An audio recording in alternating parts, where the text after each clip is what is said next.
ವೀಕ್ಷಕರೇ, ಮಹಾತ್ಮ ಗಾಂಧಿಯವರು ನಮ್ಮ ದೇಶಕ್ಕೆ ಸ್ವತಂತ್ರ ಕೊಡಿಸಿ ಮದ್ಯಮುಕ್ತ ಗ್ರಾಮಗಳನ್ನು ಮಾಡಬೇಕೆಂದು ಕನಸು ಕಂಡವರು.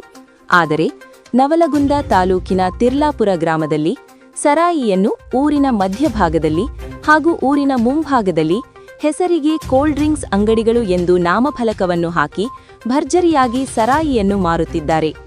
ಈ ಗ್ರಾಮದಲ್ಲಿ ಕೂಲಿ ಕಾರ್ಮಿಕರು ಹಾಗೂ ರೈತರೇ ಹೆಚ್ಚು ತುಂಬಿರುವರು.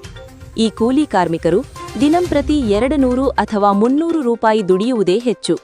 ಅಂತಹದ್ರಲ್ಲಿ ಗ್ರಾಮದಲ್ಲಿಯೇ ಈ ಅಕ್ರಮ ಮದ್ಯ ಮಾರಾಟಗಾರರು ಎದ್ದ ಕೂಡಲೇ ಕಣ್ಣಿಗೆ ಕಂಡಕ್ಷಣ ಜನ ಬೆಳಿಗ್ಗೆ ಸಾಯಂಕಾಲ ರಾತ್ರಿ ಸರಾಯಿ ಸೇವಿಸಿ ತಮ್ಮ ಆರೋಗ್ಯವನ್ನು ಹಾಳು ಮಾಡಿಕೊಳ್ಳುವುದಲ್ಲದೆ ಆರ್ಥಿಕವಾಗಿ ದುರ್ಬಲರಾಗುತ್ತಿದ್ದಾರೆ.